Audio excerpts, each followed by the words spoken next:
புதுச்சேரி அரசின் நுண்கலை ஆசிரியர் உமாபதி மாணவ மாணவியருக்கு தமிழர் திருநாளாம் பொங்கலை ஒட்டி நுண்கலை பயிற்சி அளித்து வருகிறார். அதை பற்றி விவரிக்கிறது இந்த செய்தி தொகுப்பு.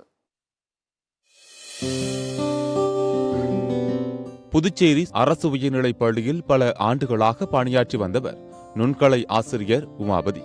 அங்கு கிராமத்தில் கிடைக்கும் பயனற்ற பொருட்களை கொண்டு இவர் உருவாக்கிய கைவினைப் பொருட்களை கொண்டு அழிவின் விளிம்பில் என்ற தலைப்பில் காட்சி கூடத்தை உருவாக்கியுள்ளார். தற்போது நகர பகுதியில் உள்ள கதிர்காமம் அரசு பெண்கள் மேல்நிலைப் பள்ளிக்கு மாற்றலாகியுள்ளார். இதனைத் தொடர்ந்து இங்குள்ள மாணவியருக்கும் நுண்கலை பயிற்சி அளித்து வருகிறார். தற்போது தமிழர் திருநாளாம் பொங்கலை ஒட்டி மாணவிகளுக்கு சிறப்பு கைவினை பயிற்சி அளிக்கப்பட்டது. இதில் விவசாயிகள் பயன்படுத்தும் ஏற்களப்பை உருவாக்குவது, வாழ்த்து அட்டைகளை தயாரிப்பது போன்ற பயிற்சி அளிக்கப்பட்டது. பள்ளி முதல்வர் மோகன் பிரசாத் பயிற்சி முகாமை துவங்கி வைத்தார். தென்னை மரக்குச்சி, தேங்காய் குருமி, சோலை இலை, பாக்குமட்டை, பனைமர பொருட்கள் ஆகிய பயனற்ற பொருட்களை கொண்டு 50க்கும் மேற்பட்ட மாணவியர் ஏற்களப்பை மற்றும் விவசாயிகளை உருவாக்கினர். நுண்கலை ஆசிரியர் உமாபதி இவர்களுக்கான பயிற்சிகளை அளித்தார். மேலும் ஏற்களப்பையுடன் விவசாயி நடந்து செல்வதும், அவர் கையில் உணவு பையை எடுத்துச் செல்வதும், நெல் அறுவடை செய்வது, பயிர்கள் செழித்து வளர்வது என மாணவியர் உருவாக்கிய கைவினைப் பொருட்கள் பள்ளி வளாகத்தில் காட்சிக்கு வைக்கப்பட்டுள்ளது. மாணவர்களுக்கு கல்வியுடன் நுண்கலை பயிற்சிகளை அளிப்பதால் பாரம்பரிய கலையை மீட்டெடுப்பதுடன் பாரம்பரிய கலாச்சாரத்தை அடுத்த தலைமுறைக்கும் கொண்டு சேர்க்க முடியும் என உமாபதி தெரிவித்துள்ளார். இங்கே பொங்கல் பண்டிகை வருதில்லை, அதுக்காக நாங்கள் எல்லாம் மாணவர்கள்லாம் சேர்ந்து ஒரு ஏர் உழவன் எப்படி இருப்பான், அவனுடைய மாடல் எப்படி மினியேச்சர் எப்படி பண்ணலான்றது, ஏர் கலப்பையெல்லாம் நிறைய குழந்தைங்களாம் பார்த்ததே இல்லை. சரி, அந்த ஏர் கலப்பையை ஒரு மாடலாக செய்யலான்னு சொல்லிட்டு நாங்கள் 100க்கும் மேற்பட்ட அந்த ஏர் கலப்பைகள், அந்த உழவன்லாம் செஞ்சு நிறைய பேருக்கு இதை கிஃப்டாக கொடுக்குறோம். இது முழுமையாகவே இயற்கை பொருள்களை கொண்டு செஞ்சுருக்கோம்.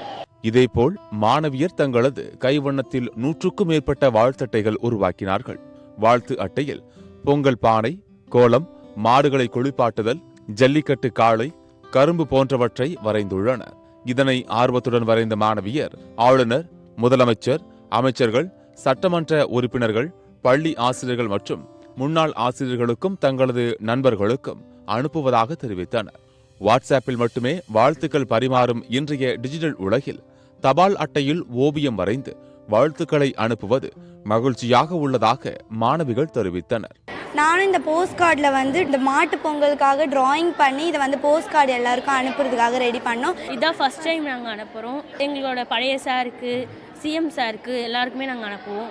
இதே போல 20 ஆண்டுகளுக்கு முன்பு வரை பொங்கல் பண்டிகையை முன்னிட்டு சிறுவர் முதல் பெரியவர்கள் வரை பொங்கல் வாழ்த்து அட்டைகளை நம் நண்பர்களுக்கும் உறவினர்களுக்கும் அனுப்புவது வழக்கம். அந்த பொங்கல் வாழ்த்து அட்டைகள் விலைக்கு தகுந்தாற் போல பல வகைகளில் பல வண்ண படங்களுடன் கடைகளில் விற்கப்பட்டன.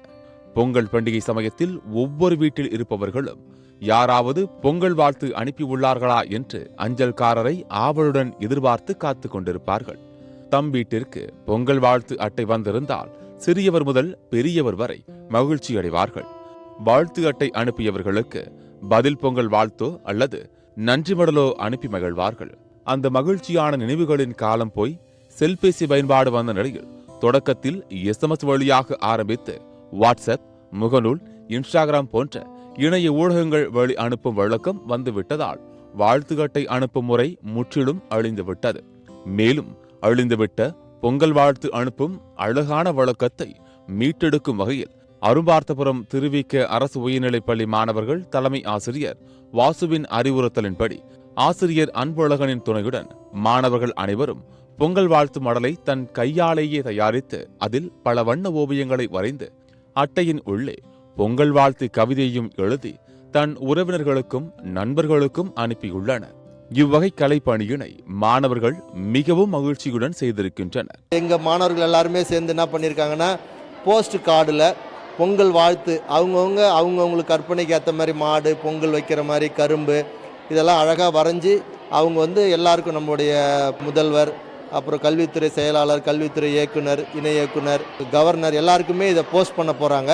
இது போஸ்டல் ரீதியாகவும் போடணுன்ற ஒரு விழிப்புணர்வு ஏற்படுத்துக்காக நாங்கள் இந்த ஒரு முயற்சி எடுத்திருக்கோம். சத்தியம் செய்திகளுக்காக புதுச்சேரி மாவட்ட செய்தியாளர் ஜெயக்குமாருடன் செய்திக்குழு.